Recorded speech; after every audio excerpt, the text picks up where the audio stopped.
persons going to church and mosque has been lifted. Strict social distancing. Our final year students, university, senior and junior high school, have returned to school to write their final examinations. Good evening. This is President Nana Akufo Addo's address to the nation. This is update number 15 of the coronavirus COVID-19 pandemic address to the nation.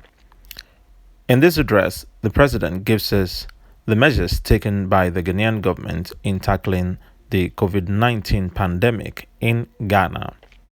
The president also announced that Ghana's airports are in the process of being reopened and that he expects that to happen by the 1st of September. So Ghana's airports are on the road to being reopened again soon. Let's go over now to listen to the president's full speech, beginning in 3, 2, 1, now.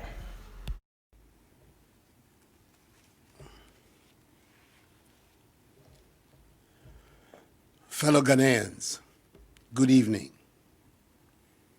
Today is the 15th time since the virus came to our country some 5 months ago that I've come to provide you with the status of our coordinated efforts to defeat COVID-19. I must thank you again for welcoming me into your homes. And I must repeat how proud I am to be your president in these difficult times. I appeal to all of us to continue in our individual and collective efforts to help contain the spread of the virus in our country.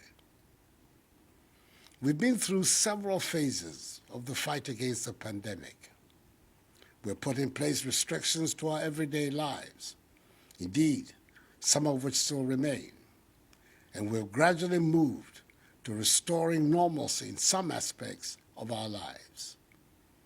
Over the last few weeks, the cap on the number of persons going to church and mosque has been lifted, albeit with strict social distancing.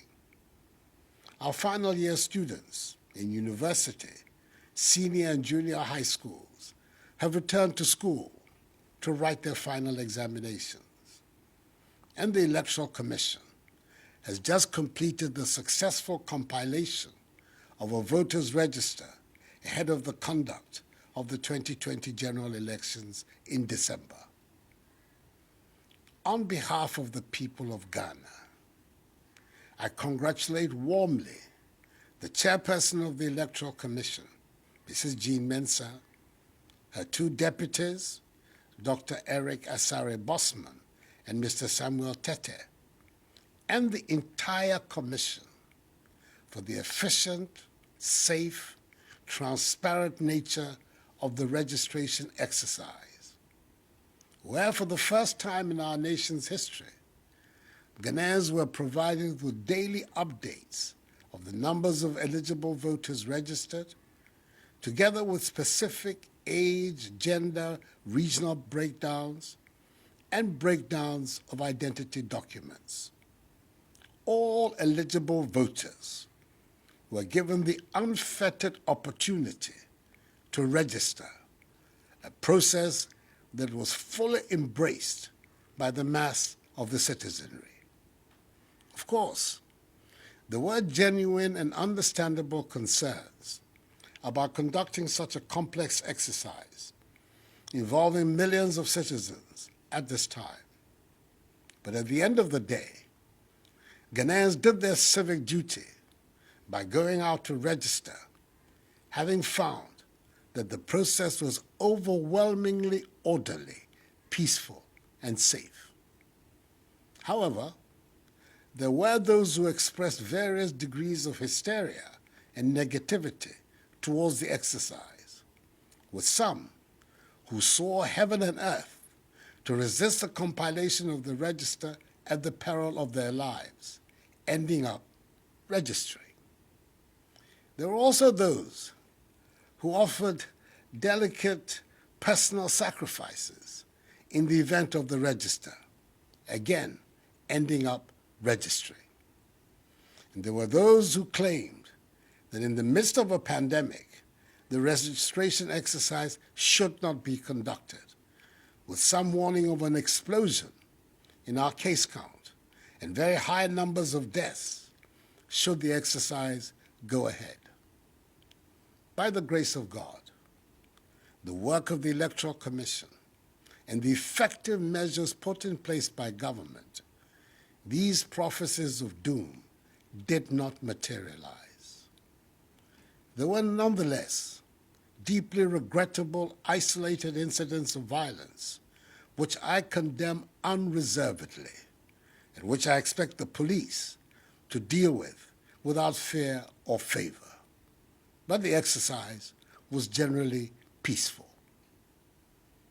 The Ghanaian people have, by the conduct of this exercise, demonstrated our commitment once again to consolidating our status as a beacon of democracy on the continent and in the world. The professional Jeremiahs and naysayers who seek cynically to make a profitable industry out of spreading falsehoods, fear, and panic, stoking divisive ethnic sentiments, underestimate the resolve and the determination of Ghanaians to build a united, democratic, peaceful, prosperous, and happy Ghana. We will continue to work hard to prove them wrong. Fellow Ghanaians, when I delivered update number 14 some 3 weeks ago, I indicated that a closer look at the data points to the fact that we are steadily on the path towards limiting and containing the virus and ultimately defeating it. And I requested all of us to pay particular attention to the number of active cases. As of 24th July, the number of active cases, i.e. persons with the virus, stood at 3,307. As of Saturday, 15th August, 3 weeks later, the number of active cases stands at 1,847. This is a clear indication that government policies are working. Currently, there are no recorded COVID-19 cases in the Northeast, Savannah, Upper East, and Upper West regions. And I charge their residents to do everything possible to maintain that situation. Greater Accra, Ashanti, Central, Eastern, and Western continue to be the regions with the highest number of active cases. Thus far, a total of 40,567 persons have recovered from the virus. This means our recovery rate has improved from 89.5% to 95.1% in 3 weeks. Our death rate continues, mercifully, to be low at 0.5%. Happily, there are no backlogs of tests at any of our testing centers, meaning the situational reports are up to date. Indeed, test results that used to take weeks are now available within 48 hours. We have so far conducted 427,121 tests. These statistics undermine as unfounded the claim that Ghana has lost the battle to defeat COVID-19. There can be only one simple reason for this baseless assertion, and that is political expediency. But as I have said before, do not begrudge those who make such statements. They need to make them to continue to try to stay relevant. Our health workers will forever be in our debt for the dedication they have put in to ensure these impressive statistics.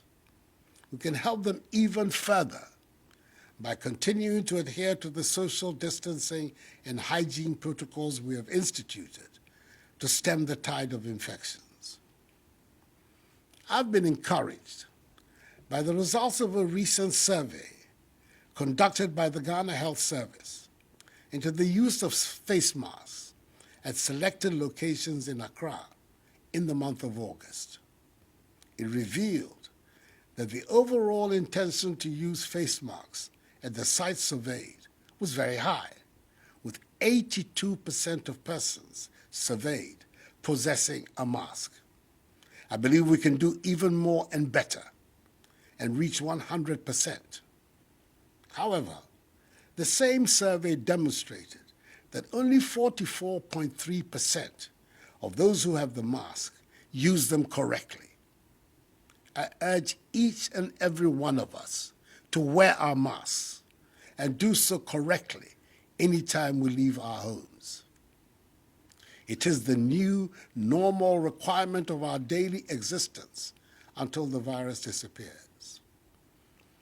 Our phased approach towards returning our lives to normal through the strategic, controlled, progressive, and safe easing of restrictions will thus continue. Most final year university students have already completed their examinations, and by 18 September, SHS3 and JHS3 students would have finished their respective final examinations of WACC and BECE. As a result of reports I have recently received that some final year JHS students were going hungry in complying with COVID-19 protocols, I've just instructed the Minister for Gender, Children, and Social Protection to begin preparations to ensure that as from 24th August up to 18th September, all 584,000 final year JHS students and 146,000 staff, both in public and private schools, be given one hot meal a day. This is to ensure full observance of the COVID-19 safety protocols. Through online learning portals, almost all continuing students in our universities have completed their studies for the academic year. The exceptions are the University of Cape Coast, the University of Health and Allied Sciences, technical universities, and some other colleges. After extensive stakeholder consultations, the decision has been taken for continuing students in these tertiary institutions to return to school on 24th August to finish their academic year. Just as was done for final year students who returned to school, government through the Ministry of Education and the Ghana Education Service will ensure that all these tertiary institutions are disinfected. Universities will be equipped with the necessary personal protective equipment, and those with their own hospitals and clinics will have isolation centers to deal with any positive cases. All other institutions without their own clinics and hospitals will be mapped to health facilities. There will be no mass gatherings and no sporting activities. Religious activities under the new protocols will be permitted. Social distancing and the wearing of face masks must become the norm on campus. The Ministry of Education continues to engage the Ghana Education Service and all relevant stakeholders to conclude discussions on the modalities surrounding the opening of our pre-tertiary schools.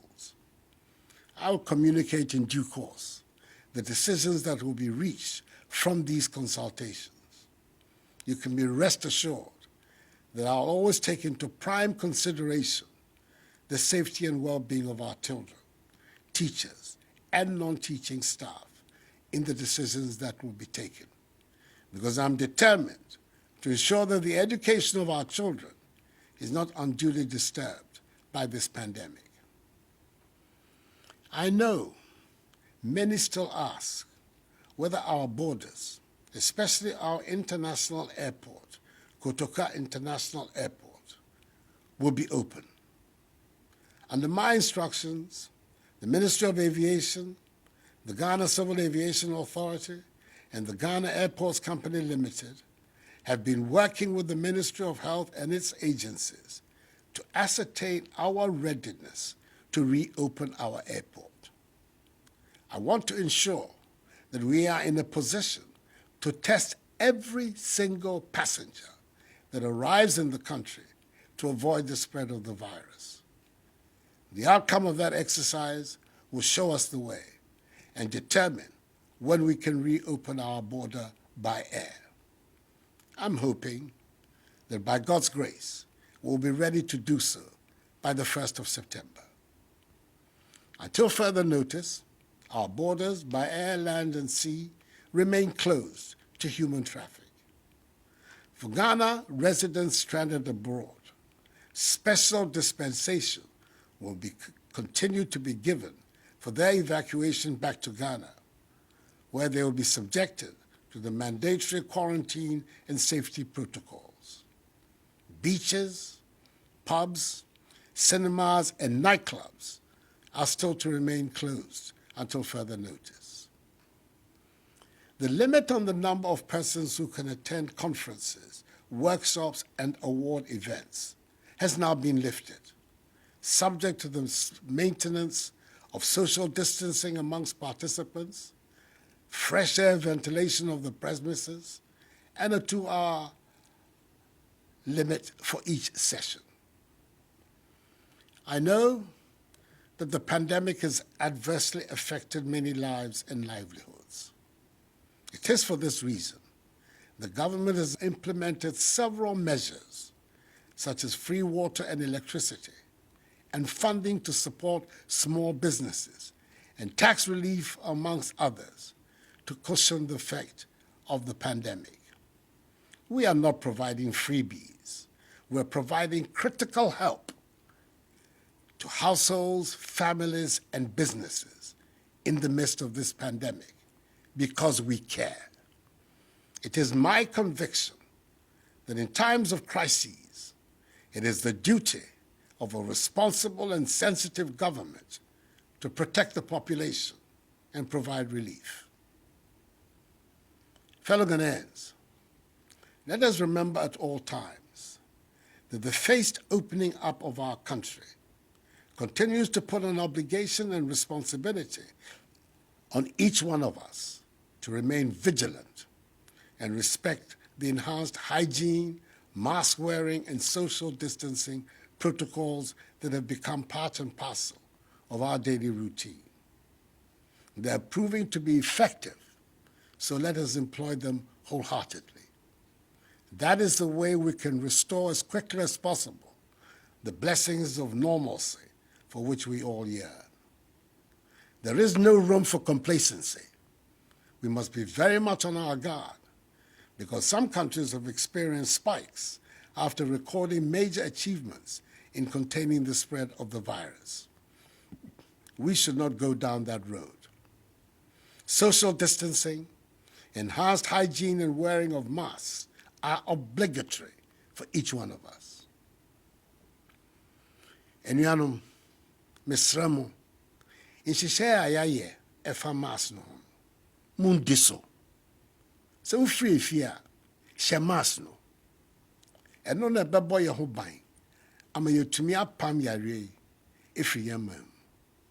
Anya mimɛ, mimpa nyefae, gbɛgyia no ni wɔto ɛha mask ɛ, nye yia no. No ni ba wawo, ni wonye wɔhwɛ helane kɛgye wɔ mam na ni. Game, ni nye ye homowo, mi ha nye fe afio afi. Fellow Ghanaians, the remarkable nature of us, the Ghanaian people, the first colonized people in sub-Saharan Africa, to gain their freedom and independence from foreign rule, is manifesting itself again. In the midst of the pandemic, we've been able to compile a voters' register, arguably the most credible voter register in our history. Our democratic institutions continue to function effectively. There continues to be vigorous public debate on issues of public policy. Respect for the rule of law continues to be central to our governance. Our economy, despite the severe shocks of the pandemic, is proving to be resilient and is poised for rapid recovery. Our agriculture is performing so that despite the disruptions of the pandemic, food is still abundant in our markets, and the virus itself is being fought systematically. Indeed, a stronger, healthier Ghana is being built before our very eyes, and the great majority of Ghanaians can see it. Let us continue down this path so that the dreams of freedom and prosperity that inspired the great patriots who founded our nation can find expression in our generation. We can do it, so let us continue to work hard towards attaining our goal. This too shall pass, for the battle is the Lord's. May God bless us all in our homeland Ghana and make her great and strong. I thank you for your attention and good night. Thank you very much for staying and watching this full video with us. This is update number 15 in the series of updates by the President on the measures taken by the Ghanaian government in fighting the COVID-19 coronavirus pandemic in Ghana. If you have any suggestions on what you think could be done to make things better in Ghana, please do share it with us at EAJ Media. It's our aim to make sure we bring your stories to light. And to bring them to life. So if you've got any stories to share, please consider sharing them with us. Don't forget to subscribe to our channel. Thank you for your time and have a good night.